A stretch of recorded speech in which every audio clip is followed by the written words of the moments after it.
मुमताज़ आलिम-ए-दीन अल्लामा उबैद आज़म हाशमी ने कहा है कि महफ़िल मिलाद मुस्तफ़ा सल्लल्लाहु अलैहि वसल्लम की सीरत हमारे लिए मशअल राह है। अवाम अहले सुन्नत के दिलों में इश्क़ रसूल सल्लल्लाहु अलैहि वसल्लम और इश्क़ सहाबा अहल बैत और औलिया इकराम की मोहब्बत से सरशार करना है। इन ख्यालात का इज़हार उन्होंने मदीना मस्जिद स्टेशन रोड पर ख़िताब करते हुए किया। अल्लामा हाफिज़ मोहम्मद रिजवान ने अपने ख़िताब में कहा कि हम नामोस रिसालत सल्लल्लाहु अलैहि वसल्लम व सहाबा के नामोस की खातिर अपनी जानों को कुर्बान कर देंगे और अवाम को हुज़ूर सल्लल्लाहु अलैहि वसल्लम की अज़मत व शान के बारे में कुरान व हदीस में से अवाम को आगाह करेंगे। जो लोग नाम नहाद मुसलमान हुज़ूर सल्लल्लाहु अलैहि वसल्लम की अज़मत व शान से लोगों को आगाह नहीं करते, वो अंग्रेज़ों के एजेंट है। महफिल में अल्लामा कारी नियाज़ अहमद नक्शबंदी, अल्लामा कारी गुलाम सरवर अमीनी, सुन्नी तहरीक सूबाई रहनुमा खालिद हसन अतारी, शमीम भाई, हाजी जावेद, हाफिज़ शाहिद, साहिबजादा मोहम्मद मुबशर रिजवान, हाफिज़ लियाकत, सैयद इकबाल बापू व दीगर आशिकान रसूल ने बड़ी तादाद में शिरकत की।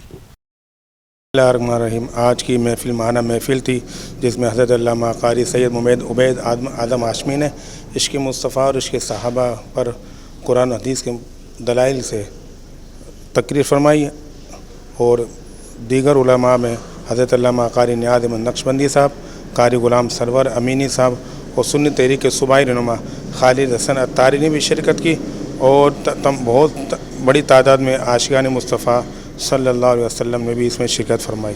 जामा नगीना मस्जिद में महाना 11वीं शरीफ के सिलसिले में आज आना हुआ। हर मतलब जुम्मे को हर 12 तारीख को जो है ना माशाल्लाह महफिल 11वीं शरीफ का इनेकाद होता है और यहाँ मुख्तलिफ़ उलमाए कराम आते हैं। अज़मत मुस्तफ़ा अज़मत सहाबा के उन्वान से माशाल्लाह तरबियत फरमाते हैं। इसका सेहरा हज़रत अल्लामा व मौलाना हाफिज़ मोहम्मद रिजवान नक्शबंदी साहब को जाता है कि माशाल्लाह पूरे शहर भर के उलमाए कराम को ये दावत देते हैं, मदऊ करते हैं और उलमाए कराम बड़ी मोहब्बत बड़ी चाहत से इस महफ़िल में शिरकत करते हैं। हमने भी शिरकत की और यहाँ आकर महफ़िल में आकर इंतहाई दिली सुकून मिलता है।